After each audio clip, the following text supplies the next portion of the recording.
Nietzsche argumentaba que una cosmovisión filosófica que habita únicamente en lo abstracto impide a las personas comprometerse con el mundo tal como realmente existe. En Más allá del bien y del mal, muestra desprecio por la falta de interés de los filósofos en participar activamente en el mundo, y se burla de su creencia de que pueden relacionarse con él solo desde una tercera persona, como si fueran observadores neutrales de la realidad. Para Nietzsche, esa supuesta objetividad es en realidad una ilusión. Los filósofos no piensan desde un lugar puro, sino desde su propio temperamento, sus instintos y su biografía. En uno de los pasajes más conocidos afirma: gradualmente se me ha revelado lo que toda gran filosofía ha sido hasta ahora, la confesión personal de su autor y una especie de memoria involuntaria. Esta crítica se relaciona directamente con su concepto central de voluntad de poder. Para Nietzsche, vivir implica afirmar la propia fuerza creadora, intervenir en el mundo, transformarlo y transformarse a uno mismo en ese proceso. Por eso, para Nietzsche, el verdadero pensamiento filosófico no debe escapar de la vida, sino intensificarla. El verdadero pensador no se limita a describir el mundo, más bien, crea valores y formas de existencia. En Así habló Zaratustra, esta postura aparece condensada en otra de sus afirmaciones célebres: hay que llevar todavía un caos dentro de sí para poder dar a luz una estrella danzante. Según Carl Jung, la gran mayoría de las personas que buscan terapia relatan, con variaciones mínimas, una misma situación. Suelen saber cuál es su problema. Saben qué necesitan cambiar, cómo deberían cambiar y qué deben hacer para alcanzar los resultados que desean, ya sea en la vida profesional, amorosa, familiar o personal. Sin embargo, por alguna razón, no logran moverse ni dar el primer paso. Saben lo que debe hacerse, pero no lo hacen, y luego se consumen en una angustia provocada por esa parálisis. Aquí podemos evidenciar el siguiente fenómeno psicológico: el conocimiento racional no garantiza la transformación. En otras palabras, saber algo no significa necesariamente incorporarlo a la vida. Muchas personas acumulan teorías, métodos o sistemas de pensamiento como una forma de evitar el trabajo más difícil, enfrentarse a sí mismas. De ahí surge una de las frases más profundas de Jung, y cito: las personas harán cualquier cosa, por absurda que sea, para evitar enfrentarse a su propia alma. Practicarán yoga indio y todos sus ejercicios, seguirán una dieta estricta, aprenderán teosofía de memoria o repetirán mecánicamente textos místicos de la literatura de todo el mundo. Todo porque no pueden arreglárselas consigo mismas y no tienen la más mínima fe en que algo útil pueda surgir de sus propias almas. Muchas personas buscan respuestas en sistemas externos, disciplinas o creencias, filosofías, religiones, tradiciones espirituales, métodos de desarrollo personal, no porque esas prácticas sean necesariamente negativas, sino porque pueden convertirse en un refugio. Adoptar un sistema completo de ideas puede ser más fácil que enfrentarse a las partes incómodas de la propia psique. Para Jung, el verdadero proceso de transformación requiere confrontar lo que él llamó la sombra, es decir, los aspectos reprimidos o desconocidos de nuestra personalidad. Podría decirse que, desde la filosofía y desde la psicología, ambos están señalando el mismo peligro humano: la tendencia a escapar de la vida real refugiándose en abstracciones, sistemas o identidades prestadas. Nietzsche critica al filósofo que se esconde en conceptos para evitar el riesgo de vivir. Jung critica al individuo que se refugia en doctrinas espirituales para evitar el encuentro con su propio inconsciente. Pero ninguna obra explora mejor este concepto que Memorias del subsuelo, de Fyodor Dostoyevsky. Memorias del subsuelo es una novela publicada en 1864 y sigue siendo una de las obras más importantes de la literatura existencialista. En este trabajo, Dostoyevsky intenta justificar la existencia de la libertad individual como una parte necesaria de la humanidad. Desde el principio, somos introducidos en la mente inusual del hombre del subsuelo, y podemos decir que él es el antihéroe por excelencia. Siente una envidia intensa hacia el hombre de acción, aquel que posee poca capacidad intelectual y está libre de las dudas, preguntas y resentimientos que forman parte de su conciencia subterránea. Por otro lado, encuentra consuelo en su sentimiento de superioridad intelectual. Sin embargo, aunque esta superioridad lo separa de los demás, también le impide participar en la vida como lo hacen otras personas, porque constantemente analiza todo en exceso y por ello es incapaz de tomar decisiones. Su vida está llena de autodesprecio. Como huérfano, nunca ha tenido relaciones normales y afectuosas con otras personas. Generalmente pasa su tiempo leyendo literatura, pero al reflexionar sobre la realidad es consciente de su absurdidad, y este contraste lo aliena aún más de la sociedad. La tensión entre su supuesta superioridad intelectual y su profundo autodesprecio es un tema psicológico recurrente a lo largo de la novela. El hombre del subsuelo tiene un repertorio limitado de emociones, entre las que se encuentran la ira, la amargura, la venganza y el resentimiento.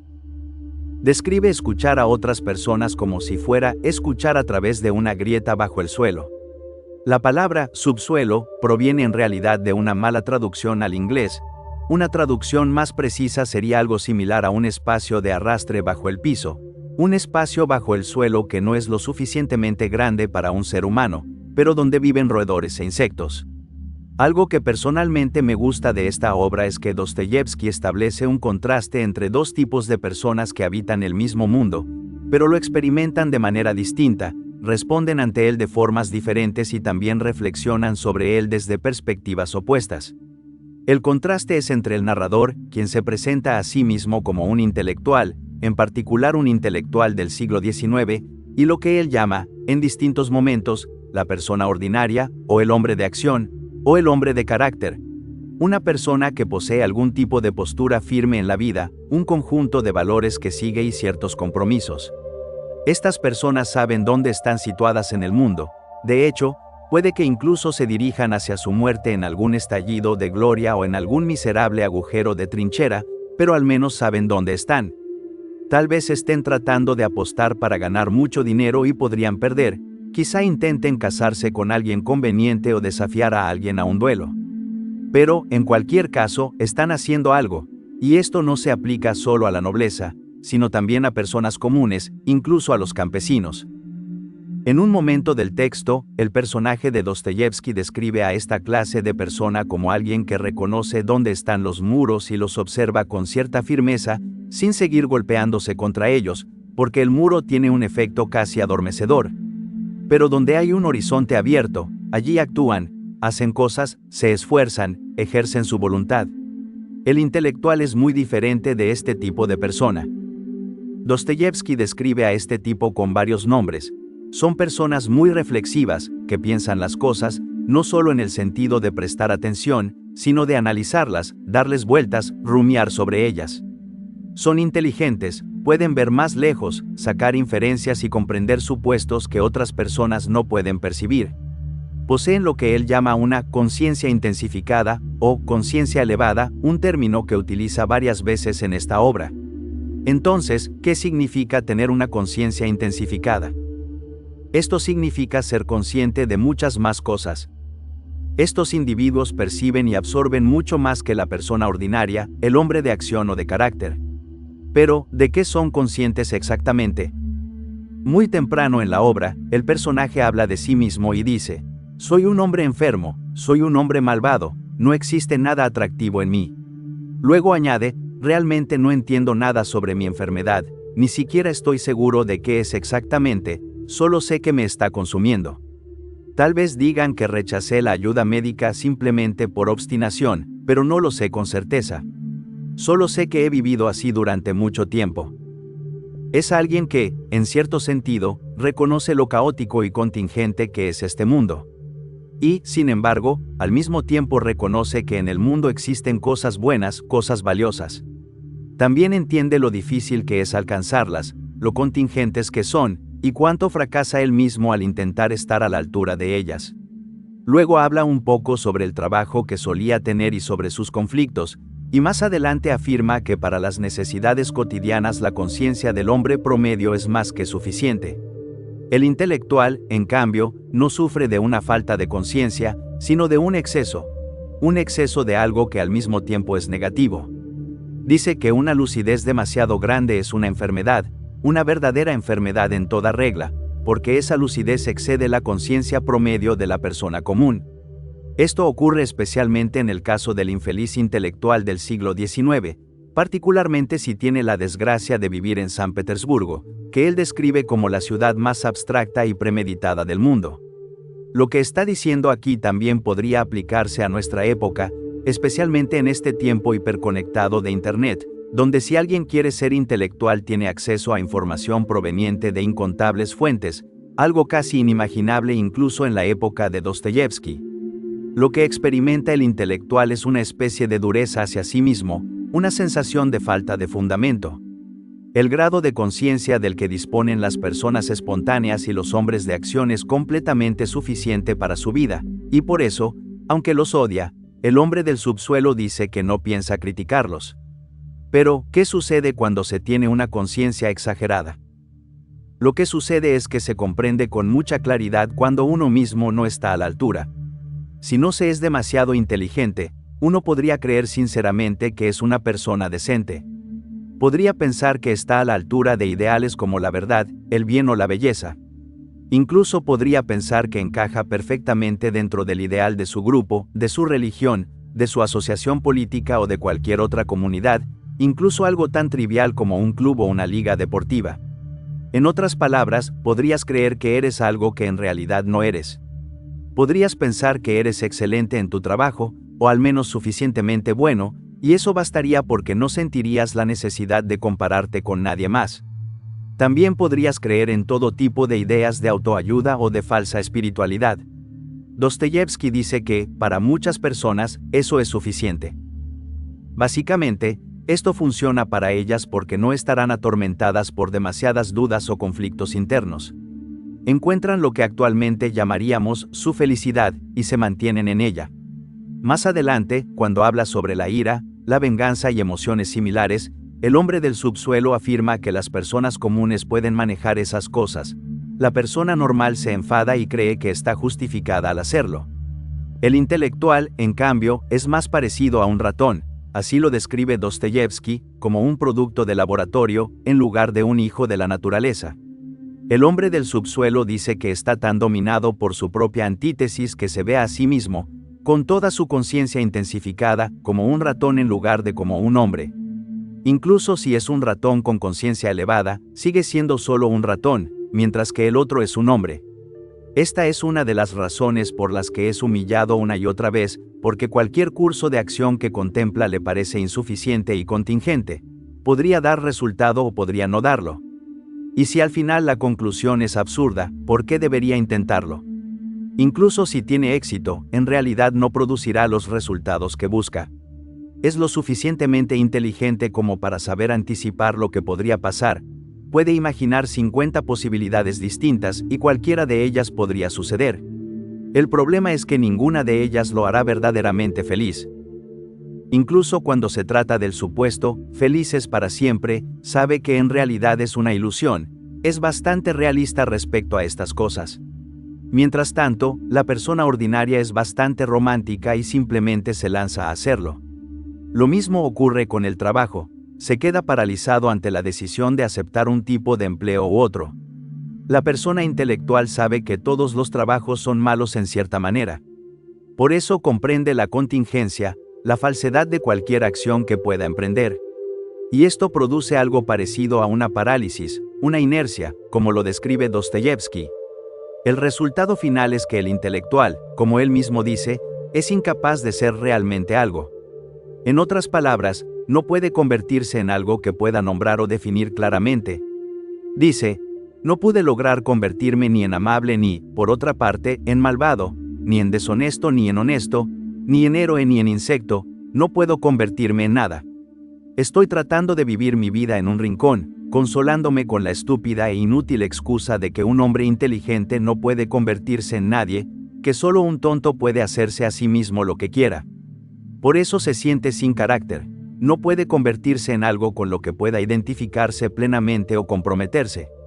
En parte porque se da cuenta de que existen muchas otras posibilidades, y también porque entiende que cualquier cosa que haga es, de alguna manera, completamente inútil. Aunque Dostoyevsky no usa el término inútil en ese momento, el intelectual es consciente de una libertad de la que la persona ordinaria no es consciente, y por eso no puede ser nada definido. Más adelante en la obra encontramos otro pasaje bastante interesante en el que habla sobre la pereza. Dice que, si su inacción se debiera simplemente a la pereza, entonces se respetaría a sí mismo. Pero, ¿por qué respetarse a uno mismo por ser perezoso? Él responde, porque al menos sabría que puedo ser perezoso. Al menos tendría una característica definida, algo positivo, algo seguro. Si alguien preguntara, ¿quién es realmente él?, la respuesta podría ser, es un hombre perezoso. Y así sabría quién es realmente. El intelectual, a diferencia de los demás, no sabe realmente quién es, y eso lo atormenta. En otro pasaje explica que la persona ordinaria puede hacer cosas porque no está atormentada por todas estas preguntas y dudas. Otro modo de decirlo es que no percibe la diferencia entre las causas primarias y las causas secundarias. Pero la persona intelectual sí lo percibe, ve cómo funcionan realmente las cosas y se da cuenta de que actuar, ya sea en la venganza, en el amor, en el trabajo, en la búsqueda de prestigio entre los amigos o en cualquier otro aspecto, nunca cumple realmente la promesa que parece ofrecer. Esto introduce una especie de incapacidad para actuar. Si sabes que, en el fondo, nada significa realmente nada, ¿por qué no sucumbir a la inercia? El problema es que la inercia del hombre del subsuelo no es simplemente pereza. Más adelante vuelve a hablar de esta inercia y dice que, lo mejor es no hacer absolutamente nada. Dice algo así como, brindemos por mi agujero bajo el suelo. Y aunque afirma que está verde de envidia del hombre normal, aún así no cambiaría su lugar por el de él en las circunstancias actuales, aunque seguirá envidiándolo. Hay otras dos características que también definen al intelectual tal como Dostoyevsky lo construye en El hombre del subsuelo. Una es que el intelectual puede encontrar placer en cosas que normalmente consideraríamos perversas o morbosas. Por ejemplo, dice que incluso se puede encontrar placer en un dolor de muelas.